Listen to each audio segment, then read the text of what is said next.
Pemirsa, tanaman obat menjadi salah satu pilihan pengobatan alternatif yang tentunya bisa mengobati segala macam penyakit. Hal ini bukanlah hanya isapan jempol belaka, melainkan sudah banyak yang membuktikan khasiat dari berbagai jenis tanaman obat yang ada.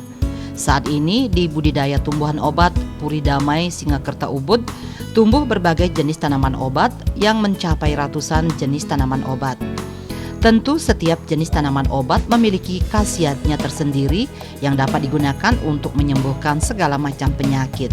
Dengan konsep kembali ke alam, di budidaya ini diajarkan bagaimana segala sesuatu yang disediakan oleh alam dapat dimanfaatkan dengan baik, utamanya untuk pengobatan atau yang biasa disebut usade. Ratusan jenis tanaman obat ini yang bisa dijumpai di budidaya ini adalah wali songo, bambu tali, pucuk roko, dewan daru, lili gundi, ginseng, boni, kumis kucing, lili paris, sedap malam, samang dara, uyah-uyah, ginseng, suruhan, kunir putih, pandan harum, kelor, melinjo, pacar Jepang, merak, sabo, kecibling, jarong, lateng, sambung nyawa, pacing, kembang sore, kayu tulak, awar-awar, teh-tehan, cinati, alpukat, daun dadap, jeruk kingkit, waru landak. Ada juga jenis bunga seperti bunga sandat, cempaka, bambu hitam, nagasari, dan nangka. Seluruh jenis tanaman obat ini tentu memiliki khasiat tersendiri. Biasanya masyarakat akan datang untuk berobat langsung menggunakan tanaman obat. Kelebihan dari tanaman obat untuk menyembuhkan sakit adalah tanaman obat tidak memiliki efek samping yang tinggi sehingga minim risiko apabila dirasa tanaman obat tersebut tidak cocok untuk pasien. Tanaman obat ini apabila dikonsumsi secara rutin juga memiliki efek yang baik bagi tubuh, seperti halnya dalam menjaga imun tubuh. Mengobati penyakit dengan tanaman sebenarnya sudah diwariskan sejak dulu dan kini hal tersebut perlu diwariskan secara luhur agar masyarakat juga dapat mengetahui jenis-jenis tanaman obat apa saja yang berkhasiat bagi tubuh.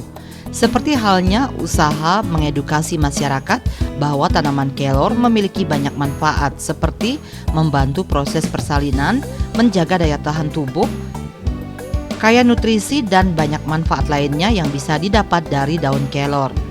Masyarakat setidaknya dirasa perlu untuk menanam 1 pohon kelor di pekarangan rumah.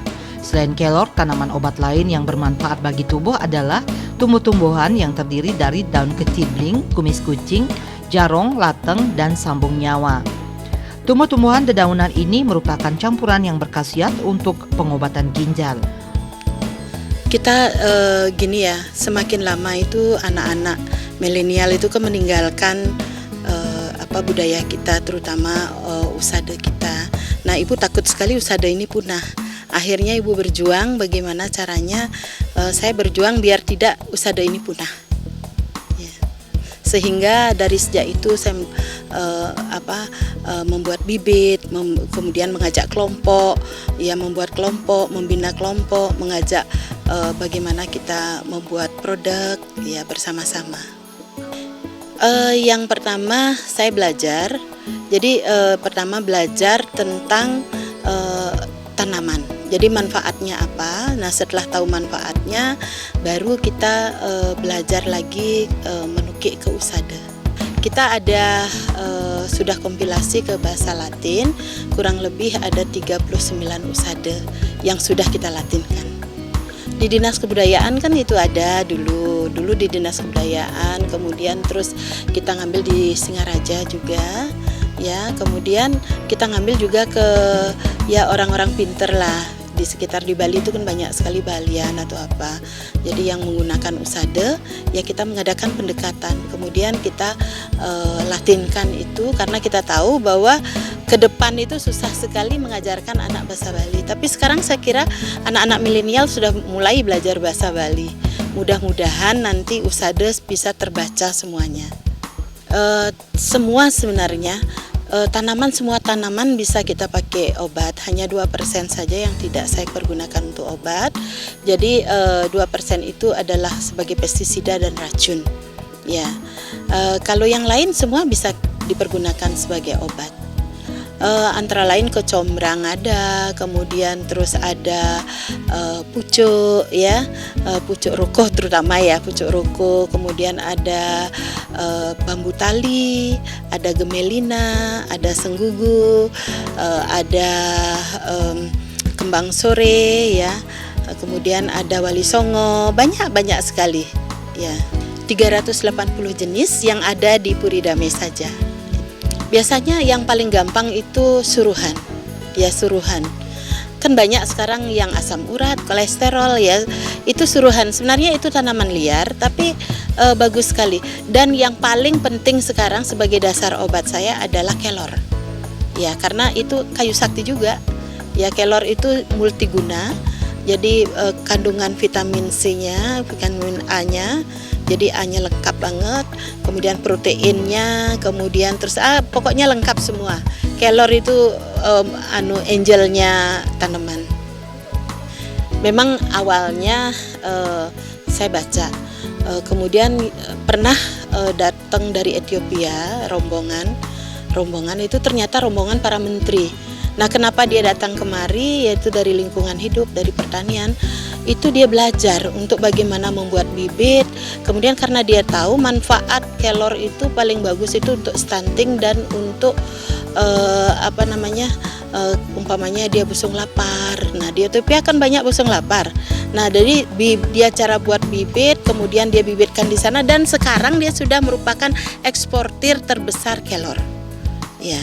Nah, kemudian baru kita sekarang baru ngeh bahwa kelor itu sangat bagus sekali untuk stunting terutama. Sekarang kan lagi berkembangnya bagaimana kita memanfaatkan kelor untuk stunting. Ya. Nah, baru kita mengedukasi kepada kelompok-kelompok untuk menanam kelor. Dan disambut juga Gianyar merupakan kelor itu merupakan maskot Gianyar. Ya. Nah, dan Gianyar memiliki nilai stunting yang terendah di Indonesia. Ya. Masyarakat saat ini banyak yang masih meragukan khasiat dari tanaman obat itu sendiri. Selain itu, masyarakat yang cenderung ingin praktis dalam mengkonsumsi obat juga menjadi salah satu faktor tanaman obat belum terlalu banyak diminati masyarakat. Maka dari itu, usaha untuk pengembangan pengobatan melalui tanaman obat diharapkan terus digiatkan. Salah satu tanaman obat yang paling mudah untuk dikonsumsi adalah daun kelor. Pemanfaatan daun kelor yang paling mudah dilakukan adalah merebus daun kelor dan meminum air rebusan tersebut secara rutin. Daun kelor juga bisa diolah menjadi berbagai macam olahan seperti teh dan lainnya. Selain kelor, boni yang sering diolah menjadi rujak juga ternyata memiliki kandungan vitamin C yang tinggi. Selain boni, jenis tanaman yaitu jeruk kingkit juga sama memiliki kandungan vitamin C yang memiliki khasiat untuk menyembuhkan influenza. Mengkonsumsinya pun cukup mudah, yakni cukup mengkonsumsinya secara langsung. Bentuk jeruk kingkit yang kecil juga memudahkan untuk langsung dimakan. Cepat. Harapan ke depan ya apa yang ada kearifan lokal kita, terutama usada kita, ya kelor ya apa dan yang ada di sekitar kita, mari kita manfaatkan bersama-sama untuk kesehatan dan kesejahteraan kita semua. Ya, memang kalau penanaman tanaman obat sebenarnya tidak terlalu tidak terlalu fokus, karena kalau kita umpamanya pemupukan terlalu berlebihan itu kurang bagus juga. Jadi kita tanam sesuai dengan habitatnya, kemudian dia tumbuh, jadi khasiatnya juga lebih prima. Itu pengalaman kami. Kalau umpamanya kita budidayakan dengan sangat-sangat maksimal, itu manfaatnya agak turun sedikit ya. Ya sama dengan daun piduh. Daun piduh itu biasa kan dia hidup di sela-sela rumput. Nah, sekarang kita budidayakan. Nah, khasiat dari daun piduh yang hidup di sela-sela rumput sama khasiat yang kita budidayakan ternyata lain. Jadi, kenapa saya tahu begitu? Jadi, umpamanya daun piduh untuk anak-anak yang mah ya, anak-anak mah. Kita berikan yang tidak dibudidayakan, lebih cepat sembuhnya daripada yang kita budidayakan. Jadi biarkanlah tanaman obat itu tumbuh sesuai dengan habitatnya. Selalu kami edukasi bahwa tanaman obat ini tidak ada efek samping, kemudian harganya murah dan mudah didapatkan. Ya, kita ajarkan untuk membuat, kemudian bagaimana mengkonsumsi dan tahu manfaatnya. Setelah mereka tahu manfaatnya, itu akan berkembang dengan sendirinya. Sekarang sudah di mana-mana ada. Dulu enggak. Saya single sekali untuk mengembangkan tanaman obat, tapi sekarang sudah banyak. Ya, kalau dulu dengan Pak Oles ya. Kalau kami sekarang itu sudah banyak sekali UKM yang mau mengembangkan tanaman obat. Saya bahagia sekali ya. Memang kita tahu bahwa kita kan harus banyak baca juga, terutama di packagingnya kita harus bagus juga, menyesuaikan lah. Ya, tapi kalau dari segi khasiat, asal kita pergunakan yang original, itu manfaatnya cepat. Ya, khasiatnya cepat sekali terasa. Umpamanya seperti lulur, ya. Jadi kalau kita sudah berumur seperti 60 tahun ke atas begini ya, itu kalau kita mempergunakan lulur, minyak gosok yang dari minyak lokal ya, minyak kelapa dalam dicampur dengan dedaunan gitu. Jadi tidak akan terjadi adanya flek, spruten, kemudian terus ada flek-flek hitam gitu, tidak akan terjadi. Tanaman obat yang tak kalah menarik adalah bambu tali yang merupakan salah satu jenis tanaman obat yang mampu mengatasi kanker. Iwayan Damai bercerita mengenai salah satu pasien yang berobat mengenai penyakit kanker yang dideritanya. Ia lantas membuat ramuan racikan tanaman obat dari bambu tali yang nantinya dikonsumsi oleh pasien secara rutin. Sejak rutin meminum ramuan herbal bambu tali tersebut, pasiennya kemudian dinyatakan sembuh dari kanker. Dijelaskan tanaman herbal itu sendiri berfungsi sebagai penyemangat sel yang kemudian sel-sel tersebut juga mampu melawan virus kanker di dalam tubuh sehingga virus dapat dimatikan dan tidak menyebabkan sel di dalam tubuh menjadi ikut rusak. Kalau untuk secara rutinitas memang kami rekomendasikan atau sarankan untuk memakai kecibling dan kumis kucing. Ya, kenapa seperti itu? Untuk sehari-hari itu bagus sekali dipakai untuk pembersih ginjal, ya, untuk peluruh kencing. Nah, sehingga jadi yang punya riwayat hipertensi itu lebih cepat dan secara rutinitas lebih lancar dikeluarkan. Nah, termasuk saya sendiri sudah lansia seperti ini, sudah 60 tahun ke atas. Itu sangat-sangat perlu ya kecibling dan kumis kucing ya untuk ginjal, untuk perbaiki untuk pembersihan ya itu. Kalau jeruk keringkit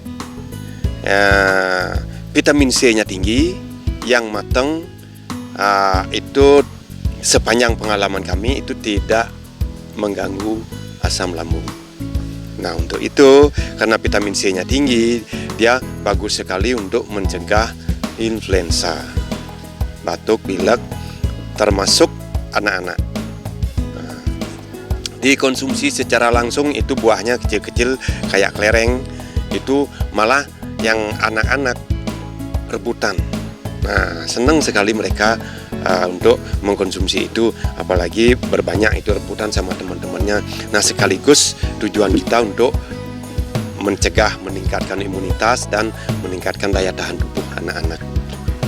Nah, kalau khasiatnya khusus sambung nyawa itu dia adalah penyejuk. Ya, penyejuk istilahnya untuk mengantisipasi panas dalam yang seperti itu. Nah, itulah kaitannya dengan kami biasanya untuk satu komponen, satu komposisi itu untuk obat pembersih ginjal itu kita campurkan dengan sambung nyawa. Sambung nyawa sebaiknya kita sarankan sekarang untuk main direbus kecibling, kumis kucing, sambung nyawa itu jadikan satu, direbus. Nah, sehingga komposisinya kita atur, keciblingnya berapa gram, kumis kucingnya berapa gram, terus sambung nyawanya termasuk. Ya, sebagusnya rutin. Apa sebab rutin? Saya sampaikan rutin.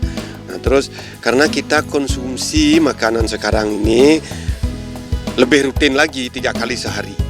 Pagi, siang, sore, sarapan pagi, makan siang, makan malam. Nah itu. Anda konsumsi makanan kita yang rutinitas. Nah, makanan kita yang sekarang ini sudah termasuk ya sedikit ada yang mencemari.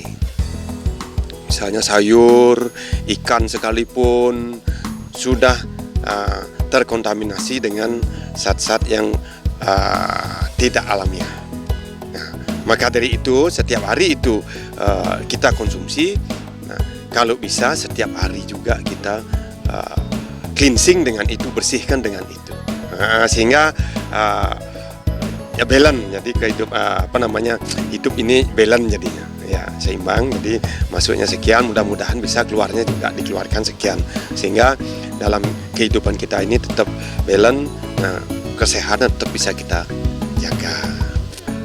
Jadi rutinitas seperti itu kalau dikonsumsi yang herbal, rutinitas seperti itu bagusnya dia tidak ada side effect, tidak ada efek samping. Ya, paling kalau kelebihan dia terbuang lewat keringat, urin, dan BAB. Nah, kalau kekurangan barangkali kalau cocok dengan tubuh kita, kalau dia kekurangan barangkali sembuhnya lambat. Tapi sembuh. Nah, tapi lambat dia. Nah, itulah. Jadi kita pengobat, kita praktisi di bidang kesehatan secara herbal. Nah, itulah kita dituntut untuk menjodohkan tanaman ini dengan sakit, ya, menjodohkan si tanaman ini dengan jenis penyakit yang dikandung. Sama dengan halnya, mohon maaf, di konvensional, misalnya satu orang pasien cocok dengan paracetamol. Nah, pasien lagi dikasih paracetamol mungkin tidak cocok. Nah, itu bedanya mesti dicari lagi sama tim dokter apa dan lain sebagainya. Mesti dicari, oh ini tidak cocok dengan ini, mesti diganti. Nah, sama dengan herbal seperti itu. Cuman kan bagusnya herbal itu seperti saya sampaikan tadi, minim efek samping itu, sehingga kita belajarnya itu bisa lebih